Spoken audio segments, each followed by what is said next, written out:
ನಮಸ್ಕಾರ ಸ್ನೇಹಿತರೆ. Suspense thriller movie ನೋಡೋದು ಏನೋ ಒಂಥರ ಥ್ರಿಲ್ಲು. ಭಾರತದಲ್ಲಿ ಹಲವಾರು ಡಿಟೆಕ್ಟಿವ್ ಮೂವಿಗಳು ಬಂದಿವೆ. ಅವುಗಳಲ್ಲಿ ಟಾಪ್ 5 ಬೆಸ್ಟ್ ಡಿಟೆಕ್ಟಿವ್ ಮೂವಿಗಳನ್ನು ನೋಡ್ಕೊಂಡು ಬರೋಣ ಬನ್ನಿ. ಆದರೆ ಸಬ್ಸ್ಕ್ರೈಬ್ ಮಾಡೋದನ್ನು ಮಾತ್ರ ಮರಿಬೇಡಿ ಅಂತ ಹೇಳ್ತಾ ವಿಡಿಯೋ ಸ್ಟಾರ್ಟ್ ಮಾಡೋಣ ಬನ್ನಿ.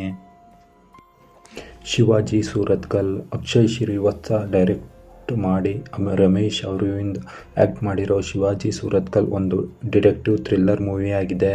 ಒಂದು ರೆಸಾರ್ಟ್ನಲ್ಲಿ ಗೃಹಮಂತ್ರಿಯ ಮಗನ ಕೊಲೆ ಆಗುತ್ತೆ. ಆ ರೆಸಾರ್ಟ್ನಲ್ಲಿ ಇರೋರು ಯಾರೋ ಅವನನ್ನು ಕೊಲೆ ಮಾಡಿರ್ತಾರೆ. ಅದು ಯಾರು ಅಂತ ಕಂಡುಹಿಡಿಯೋದೇ ನಮ್ಮ ಡಿಟೆಕ್ಟಿವ್ ಕೆಲಸ. ಈ ಸಿನಿಮಾದ ಕೊನೆಯಲ್ಲಿ ಟ್ವಿಸ್ಟ್ ಮೇಲೆ ಟ್ವಿಸ್ಟ್ ಕಾಣಬಹುದು. ತುಪ್ಪರಿವಾಲನ್ ಮಿಸ್ಕಿನ್ ಡೈರೆಕ್ಟ್ ಮಾಡಿ ವಿಶಾಲ್ ಆ್ಯಕ್ಟಿಂಗ್ ಮಾಡಿರೋ ತಮಿಳು ಡಿಟೆಕ್ಟಿವ್ ಥ್ರಿಲ್ಲರ್ ತುಪ್ಪರಿವಾಲನ್. ಈ ಸಿನಿಮಾದಲ್ಲಿ ಮಿಸ್ಕಿನ್ ಅವರ ಕತೆ ಹೇಳುವ ಸ್ಟೈಲ್ ನಮಗೆ ಒಂಥರ ಗಾಢವಾದ ಭಾವವನ್ನು ಆವರಿಸಿಕೊಳ್ಳುತ್ತೆ. ಈ ಸಿನಿಮಾ ಕೂಡ ಹಾಗಿದೆ. ಈ ಸಿನಿಮಾದಲ್ಲಿ ಇರುವ ಗಾಢವಾದ ಸಸ್ಪೆನ್ಸ್ಗೋಸ್ಕರ ನೀವು ಈ ಸಿನಿಮಾವನ್ನು ನೋಡಲೇಬೇಕು.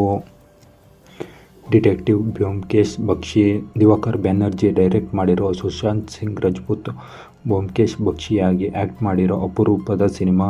ಡಿಟೆಕ್ಟಿವ್ ಬ್ಯೋಮ್ಕೇಶ್ ಬಕ್ಷಿ ಆಗಿ ಸುಶಾಂತ್ ಸಿಂಗ್ ಅದ್ಭುತ ಪರ್ಫಾರ್ಮೆನ್ಸ್ ನೀಡಿದ್ರು. ಡಿಟೆಕ್ಟಿವ್ ಜಾನರ್ನ ಕಟ್ಟಿಕೊಡುವ ಥ್ರಿಲ್ಲರ್ ಸೀನ್ಗಳನ್ನು ತುಂಬಿರುವ ಈ ಸಿನಿಮಾವನ್ನು ಮಿಸ್ ಮಾಡದೆ ನೋಡಿ.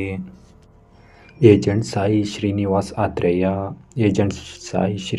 ಆತ್ರೇಯ ಒಂದು ಕಾಮಿಡಿ ಡಿಟೆಕ್ಟಿವ್ ಥ್ರಿಲ್ಲರ್ ಮೂವಿಯಾಗಿದ್ದು, ಈ ಸಿನಿಮಾವನ್ನು ಸ್ವರೂಪ್ ಡೈರೆಕ್ಟ್ ಮಾಡಿದ್ದಾರೆ. ನವೀನ್ ಪೋಲಿಶೆಟ್ಟಿ ಆ್ಯಕ್ಟ್ ಮಾಡಿದ್ದಲ್ಲದೆ ಸ್ಕ್ರೀನ್ ಪ್ಲೇ ಕೂಡ ಬರೆದಿದ್ದರು.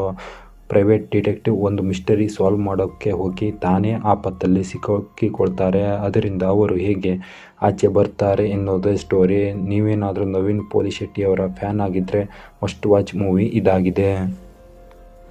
ಬೆಲ್ ಬಾಟಮ್ ಜಯತೀರ್ಥ ಡೈರೆಕ್ಟ್ ಮಾಡಿ ನಮ್ಮ ರಿಷಬ್ ಶೆಟ್ಟಿಯವರು ಡಿಟೆಕ್ಟಿವ್ ದಿವಾಕರ ಆಗಿ ಆ್ಯಕ್ಟ್ ಮಾಡಿರೋ ಕಾಮಿಡಿ ಲವ್ ಸ್ಟೋರಿ ಆಧಾರಿತ ಡಿಟೆಕ್ಟಿವ್ ಮೂವಿ ಬೆಲ್ ಬಾಟಮ್. ಕನ್ನಡದ ಮಟ್ಟಿಗೆ ಇದೊಂದು ಸೂಪರ್ ಹಿಟ್ ಡಿಟೆಕ್ಟಿವ್ ಚಿತ್ರ.